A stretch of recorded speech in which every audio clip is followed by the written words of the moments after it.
Vamos a estudiar la relación que hay entre los costes marginales y los costes totales de una empresa para entender en una aplicación económica qué es la noción de integración, para introducirnos en el estudio de las integrales. Como sabemos, el coste marginal es una función que estudiamos en microeconomía sobre los costes de una empresa, que lo que nos indica es el coste que para la empresa tiene producir la última unidad que está produciendo. Es decir, el coste marginal de Q unidades será el coste que tiene la unidad número Q.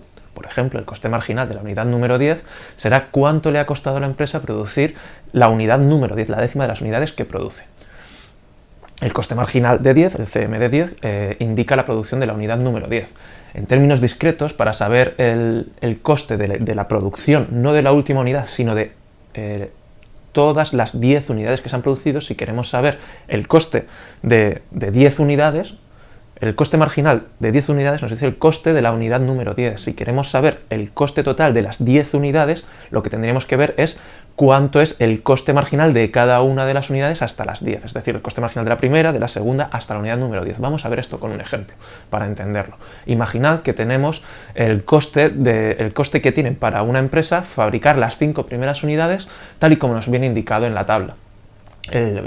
Para la unidad número 1 su coste marginal sería de 5, para la unidad número 2 su coste marginal sería de 4, la unidad número 3 de 5, la unidad número 4 de 8, la unidad número 5 de 13. Es decir, la unidad número 1 cuesta producirla 5 euros, la unidad número 2 cuesta producirla 4 euros, la unidad número 3 cuesta producirla 5 euros, la unidad número 4 8 euros y la unidad número 5 tiene un coste de producción de 13 euros. ¿Cuánto nos costaría producir las 5 unidades? Pues sería, no el coste total, ahí pone el coste total de 10, pero no, el coste total de 5 unidades, de las 5 unidades sería la suma de lo que nos ha costado cada una de las 5 unidades, es decir, 5 más 4 más 5 más 8 más 13, lo que nos indique. Aquí estamos ignorando los costes fijos, solo estamos mirando el coste de producir cada una de las unidades.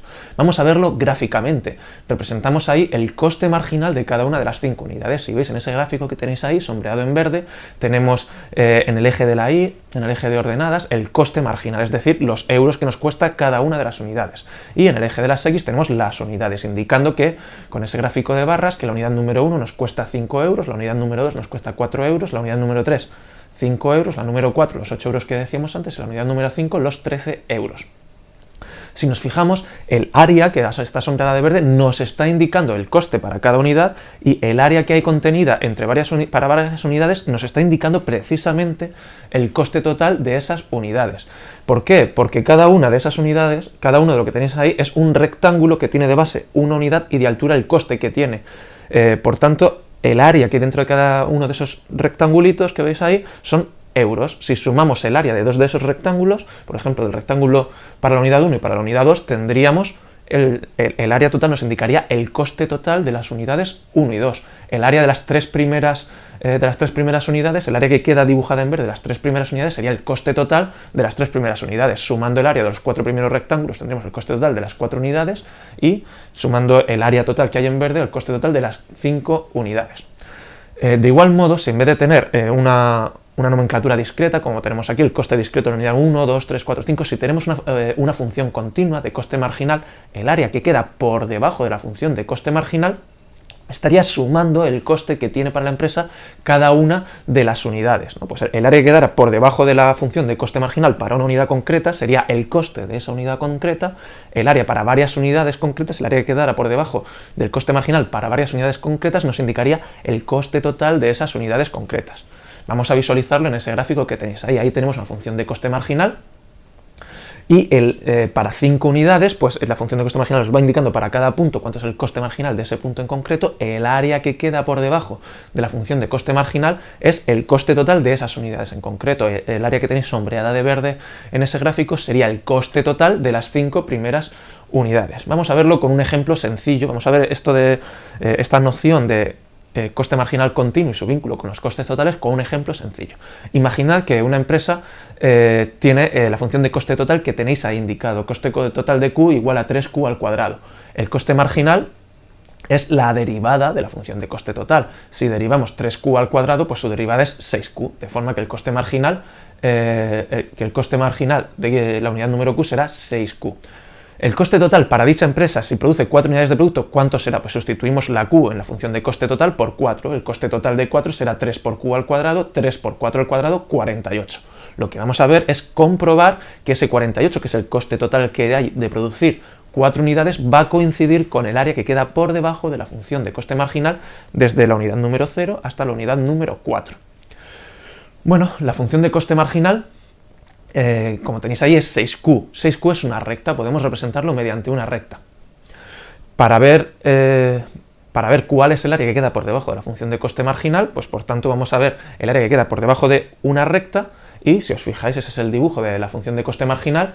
Esa recta que tenemos ahí, por debajo de ella queda un triángulo. Tendríamos que calcular el área de un triángulo. Este triángulo, ¿cuáles son los puntos de ese triángulo? Bueno, pues el coste marginal de la unidad número 0, la función de coste marginal es 6Q, si Q es igual a 0, pues el coste marginal es 0, el coste marginal de la unidad número 4, si Q es 4, 6 por 4 será 24, y lo tenéis ahí indicado. Esa es la representación del triángulo que nos define la función de coste marginal. Un triángulo que va desde el 0, 0 hasta el 4, 24. ¿Cuánto mide ese triángulo? Bueno, pues 4 sería un triángulo de base 4 unidades, de altura 24. El área de un triángulo es 4 por 24 partido por 2, 48.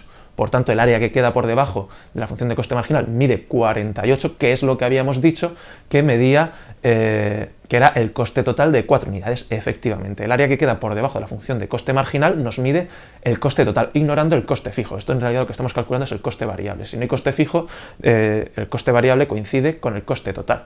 ¿Cuánto nos va a costar producir la unidad 3 y 4? El coste total de producir las unidades 3 y 4. Bueno, vamos a comprobar que sigue siendo ese área que tenemos debajo de la función de coste marginal para las unidades que van, pues, la unidad número 3, que está entre la 2 y la 3, y la unidad número 4, que está entre la 3 y la 4. ¿Cuánto mide ese área que tenéis ahí sombreada? Bueno, pues sería la medida anterior, que sería 48, menos el triangulito que ya no pertenece, el triangulito que es para las unidades 1 y 2. ¿Cuánto mide el triángulo de las unidades 1 y 2? Pues es un triángulo, si os fijáis, el coste marginal para la unidad número 2 sería exactamente 12, porque 6 por 2 sería 12, y por tanto ese triángulo que se queda ahí en blanco tendría de base 2 y de altura 12, sería 2 por 12 partido por 2, que sería 12. El área de ese triángulo es 12, el área que queda sombreada, por tanto, será 48 menos 12, 36. Ese área mide 36 euros. ¿Cuánto sería el coste total de las unidades 3 y 4? Si calculamos el coste total de la unidad número 2, que sería 12, el coste total de 4 unidades sería 48, vemos que el coste de las unidades 3 y 4 sería 48 menos 12, también 36. Y por tanto comprobamos que el área que queda por debajo del coste marginal equivale al coste total. Como conclusión, lo que podemos ver es que la parte variable del coste total es el área que queda por debajo del coste marginal. El coste marginal, a su vez, nos indica cómo varía el coste total. Esto nos ilustra una propiedad de las funciones que son unas derivadas de las otras. El área que queda por debajo de una función derivada equivale a la función primitiva de esta, a la función de la que ésta procede. Es decir, a la función de la cual esta función es derivada. Puede ser de interés obtener también el área que queda entre dos puntos determinados, por ejemplo, para saber cuánto nos cuesta la unidad 3 y la unidad 4. Como hemos visto, dicho área equivale a restar en esa función primitiva el valor de la función primitiva en el punto de mayor variable, en nuestro caso 4, con el valor de la primitiva en el punto en el punto inferior, en este caso 2, y eso nos da el área que queda por debajo, que es la diferencia de las primitivas entre los dos puntos. Estas son nociones que nos van a resultar muy interesantes para entender cómo funcionan las integrales.